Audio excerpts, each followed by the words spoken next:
Hello there, meandidraws here. Today I want to talk about top 10 design mistakes in my opinion that a lot of beginners and even intermediate artists do a lot, and I think it would benefit all of us if we would be aware of them at least.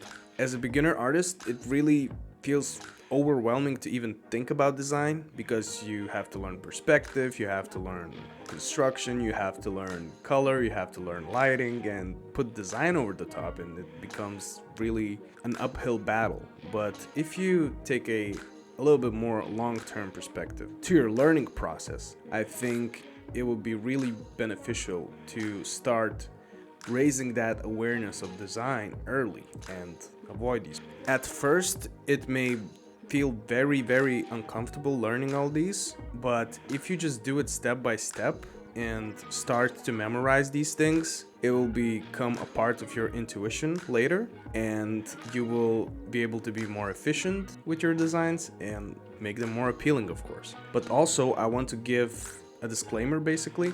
These are tools, not hard rules that you can use when designing.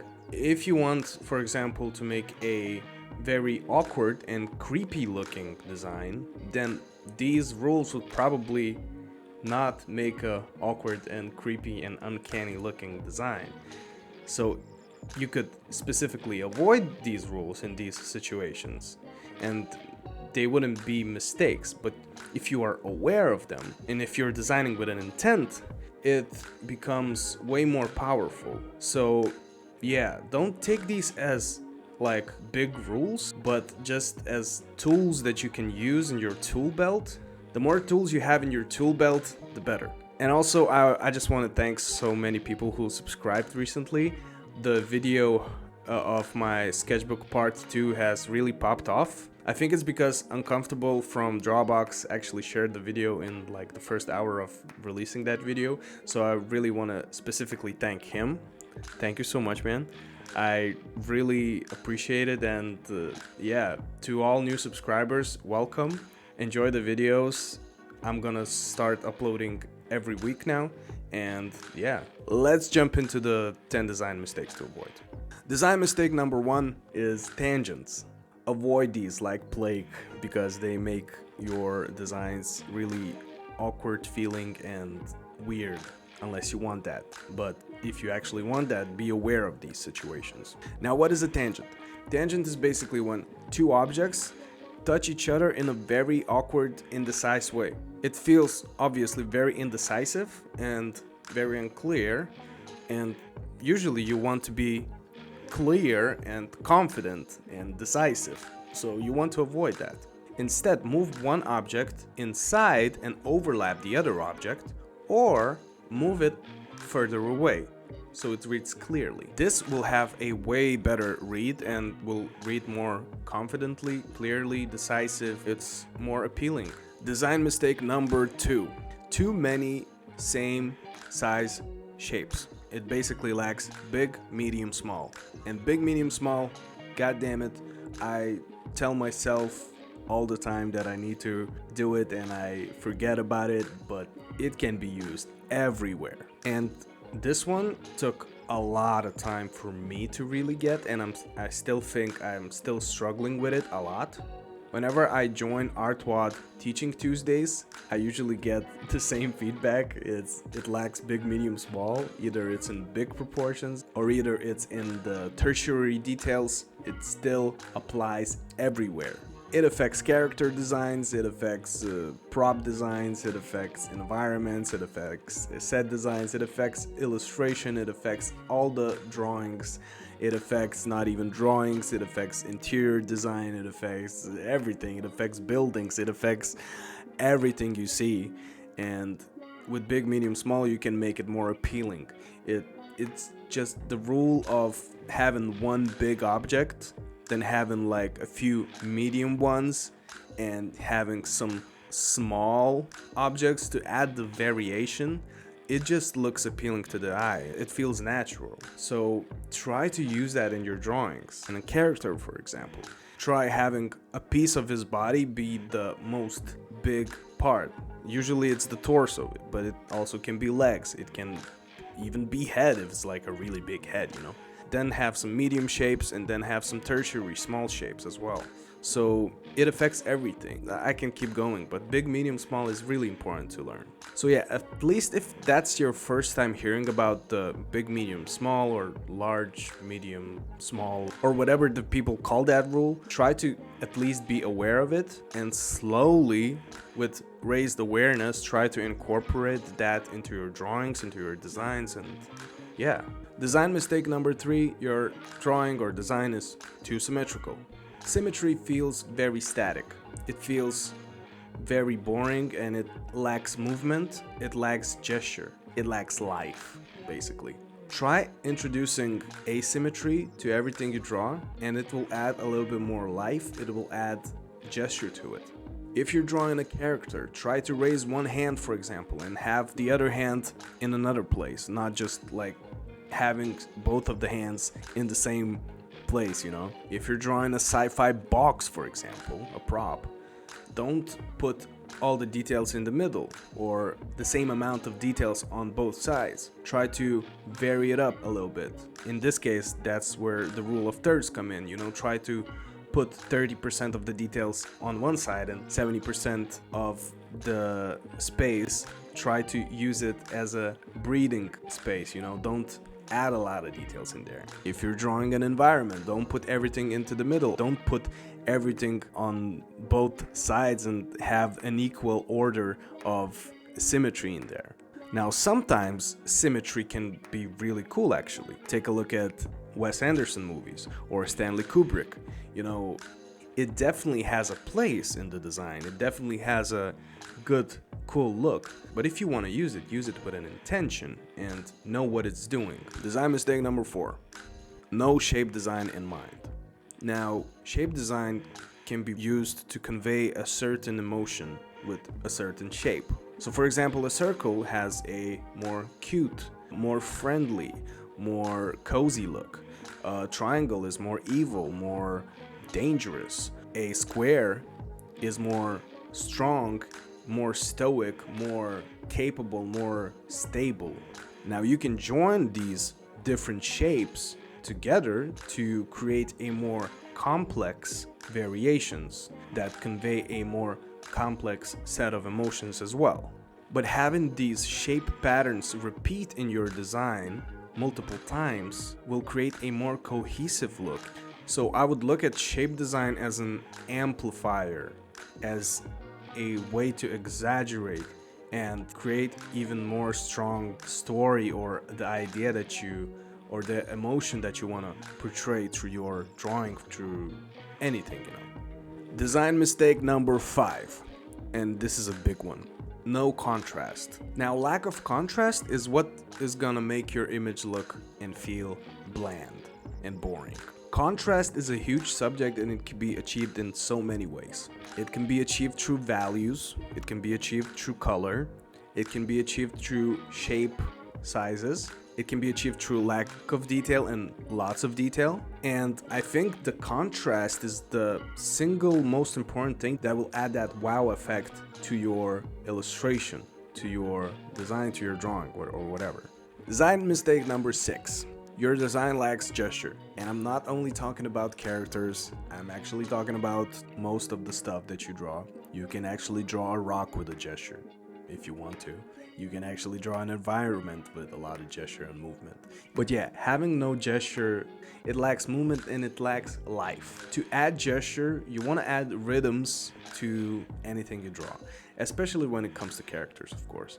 The whole body has certain types of rhythms that intersect with each other, right? If you look at the muscle groups, the major muscle groups actually intersect in a rhythmic pattern. Everything interlocks with each other, and once you understand these interlocking rhythms that are used in human anatomy, for example, you can apply that to animals, and then maybe you can even apply that to the props, Now, also adding asymmetry really enhances your gesture. Exaggerating whatever you're drawing also adds a lot of gesture. If you're drawing from the reference, try to ask yourself, what is the main story point of that reference, or what is the main feature that you want to enhance and really try to exaggerate that feature, it will add a lot of gesture.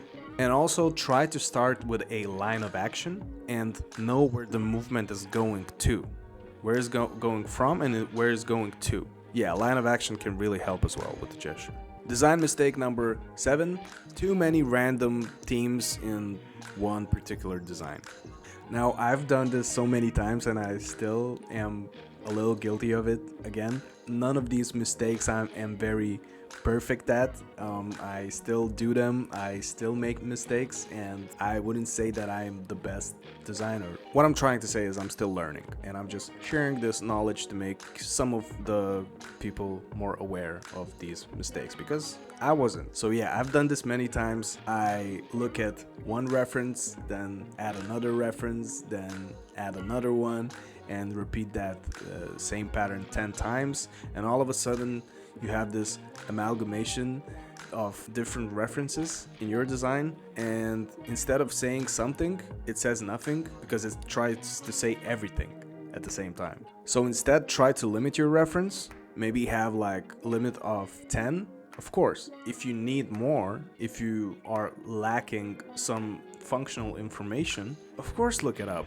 If you need a pose, look up that pose, you know. I'm not saying that it's like a hard rule that you have to always do, but limiting your reference actually helps you with finishing the design as well. Try to ask yourself, what is the main thing that you're trying to say with this image? And then focus on that. If you're trying to say everything at the same time, you end up saying nothing. Design mistake number 8, your silhouette is confusing. Now, silhouette is really important when it comes to having a clear read from afar, which I'd argue that is always important. Now, yes, I believe that you heard that all the iconic designs have really good silhouettes, but I would actually argue that even generic stuff in, for example, a set design, even the prop designs, having a good silhouette helps with clarity, helps with understanding what you're looking at really clearly. So I would argue that it's always important, but yes, of course, it's more important for the main stuff. But yeah, try to think about, is your silhouette clear? If you just have a full-on black shape, is that understandable? Is that reading from afar, you know? Try to ask these questions. Design mistake number 9, not using rule of thirds or fifths. I can't say fifths. God damn it. Now you may think that rule of thirds, or I'm not gonna say that. Rule of thirds actually only applies to big image composition, and that is not true. It also applies to your character design, it also applies to the building, it also applies to the prop designs, to everything. It's not just about the big image composition. Try to split everything that you're drawing to 30% of the image having a lot of details and 70% to having less details. This will create a focal point. If you take a look at the rule of fifths, I actually said it. Did I say it correct? Rule of fifths? Anyway, to 20 and 80% ratio. But don't do 50-50. Try to put more into less and less into more. Design mistake number 10 is having no focal point or too many details everywhere, and that's probably the biggest mistake that all beginners make, and I still do all the time if I get carried over. And of course, this really goes well with the last step, the rule of thirds, because it actually helps develop that focal point. But having all these details all over the place in your design actually makes your drawing lack intent, and it just feels way too heavy and way too awkward. A huge beginner mistake is just adding the details everywhere, or even starting the drawing with details and not the big overall proportions. I'm sure we're all guilty of this. So instead, just try to think about the focal point and ask yourself, what is the most important part of your image? That 20% or 30%, add the detail there and give the other area some rest.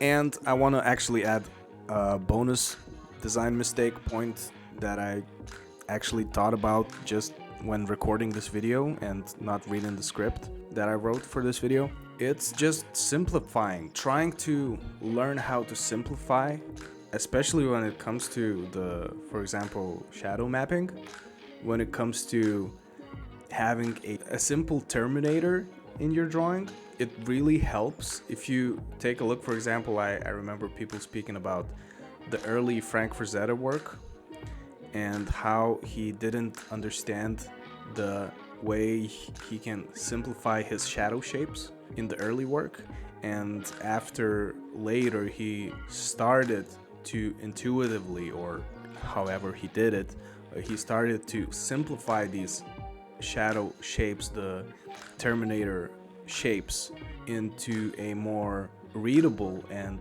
easily understandable shapes. It started to help the clarity and make the design way more appealing. So yeah, and the simplification actually is really hard, because if you want to simplify something, you have to really understand it. You have to understand the basic forms, you have to understand the function of it usually. So think about how you can simplify it, how you can simplify your drawing. And it doesn't actually necessarily comes to the style. It comes to, it's more fundamental, I think. Simplifying. Is your design simple enough? Yeah, think about that. Alright guys, this is it. I actually want to again mention this myself, that in no way, shape or form I am a master of all these. I make these mistakes myself all the time, and I'm trying to make less with each drawing. It's a long-term process.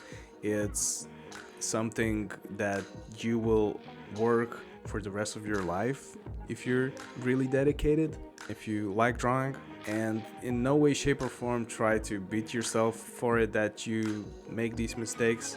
And in some cases, again, these mistakes are actually not even mistakes. If you're intentfully doing these mistakes, they are not mistakes anymore. They are tools in your tool belt that you can use to make, for example, your drawings more awkward and more creepy and more uncanny looking. Maybe that's the vibe that you want to go through, you know.